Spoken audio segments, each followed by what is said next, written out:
Masih mengenai faedah daripada baptisan Roh Kudus. Minggu yang lalu kita telah melihat faedahnya yang terutama, yaitu kita beroleh kuasa. Kisah 1 ayat 8 berkata, kamu akan beroleh kuasa. Siapakah kamu itu? Yaitu sidang Tuhan. Tuhan mau sidangnya berkuasa, amin. Kuasa, power. Tuhan tidak mau sidangnya lemah-lemah. Tuhan tidak mau sidangnya jadi permainan setan. Tidak. Tuhan tidak mau sidangnya diperbudak oleh dosa. Tuhan tidak mau anak-anaknya diperbudak oleh hawa nafsu. Tidak. Tuhan mau sidangnya berkuasa. Berkuasa mengalahkan dosa. Berkuasa mengalahkan setan. Tetapi juga berkuasa menjadi saksi Tuhan. Perkataan kuasa waktu itu sudah kita lihat dalam bahasa Greek, yaitu dunamis, yang berarti mengadakan kejutan. Setelah saudara menerima baptisan Roh Kudus, saudara akan mengadakan kejutan. Hidup saudara akan berubah. Sama sebagaimana Paulus pada waktu pada jalan ke Damsyik, waktu itu namanya masih Saulus. Satu sinar yang terang menerpa dia. Dia jatuh ke tanah. Dan terdengar suara yang mengatakan, Saulus, Saulus, mengapa engkau aniayakan aku? Siapakah engkau Tuhan? Akulah Yesus yang engkau aniayakan. Dan matanya menjadi buta. Dia puasa. Kemudian datang firman Tuhan kepada Ananias, hai Ananias, pergilah engkau ke jalan lurus. Percaya dan patuh diminta Tuhan dan anak-anaknya. Di jalan berkat bagi semua anak-anak Tuhan. Semua anak-anak Tuhan yang mau keberkatan harus patuh, patuh, patuh, patuh. Amin. Ananias berangkat dan dia bertemu dengan Saulus dan dia berkata, saudaraku Saul, Yesus Kristus yang kelihatan kepadamu menyuruh aku kemari. Letakkan tangan ke atasmu supaya engkau melihat kembali dan penuh dengan Roh Kudus. Dia letakkan tangan, kuasa Tuhan berlaku. Dia letakkan tangan, kuasa Tuhan menjamah Saulus. Dia letakkan tangan, mujizat terjadi. Amin. Mujizat terjadi dengan perletakan tangan dalam nama Yesus. Amin. Yang meletakkan tangan, jatuhlah selaput dari matanya. Dia melihat dan penuh dengan Roh Kudus. Pada saat itu juga dia pergi ke rumah sembahyang, lalu menceritakan kepada ahli Taurat dan berkata bahwasanya Yesus adalah juru selamat. Orang menjadi heran. Perubahan ajaib terjadi pada Saulus setelah dia penuh dengan Roh Kudus. Amin. Demikian juga bagi saudara dan saya.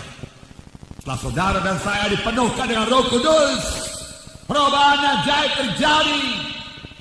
Kamu akan menerima kuasa dan kamu boleh menjadi martir bagiku. Haleluya. Pada akhir zaman ini, kalau kita mau menjadi saksi Tuhan, membawa jiwa-jiwa kepada keselamatan, kita harus menjadi saksi yang berani. Berani untuk menyaksikan Yesus.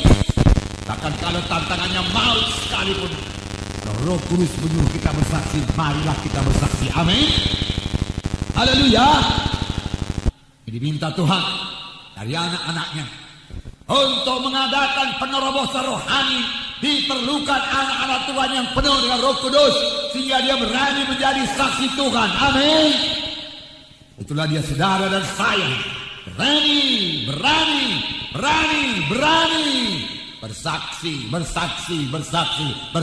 Amin. Berani bersaksi.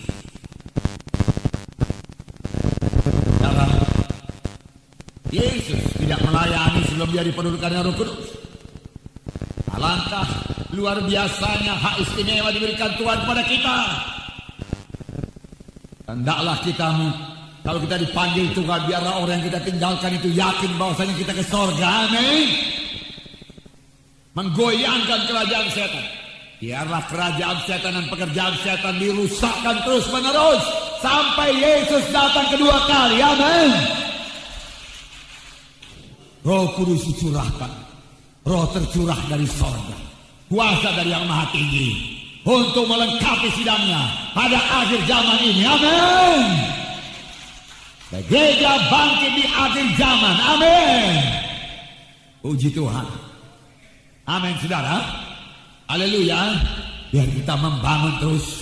Mari keberkatan terus Mari berjalan pada jalan Tuhan. Mari bebas daripada semua ikatan-ikatan. Mari bebas dari kutuk dosa.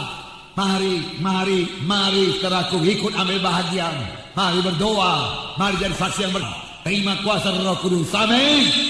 Haleluya. Jadi Yesus melayani saudaraku.